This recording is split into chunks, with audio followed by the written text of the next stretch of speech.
तर पुणे जिल्ह्यातील शालेय पोषण आहाराच्या दर्जाबाबत आता गंभीर तक्रारी समोर आलेल्या आहेत। याबाबत ठाकरेंच्या शिवसेनेचे नेते विजय शिंदे यांनी एफडीए आयुक्त तुकाराम मुंडेंना निवेदन दिलंय।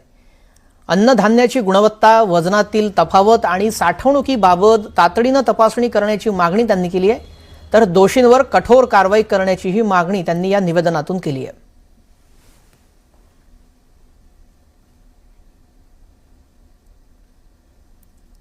त्यांना तो तपशीलच नाही, हिरवा वाटाणा आहे का पांढरा वाटाणा आहे की कुठली डाळ आहे, कुठलं काय।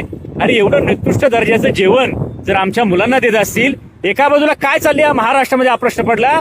मी राज्याचे खऱ्या अर्थानं आयुक्त जे आहेत एफडीआयचे मुंडे साहेब, त्यांच्याशी आमची चर्चा झाली, त्यांना देखील निवेदन दिलं। त्यांना हा प्रकार अतिशय त्यांनी सांगितलं गंभीर आहे।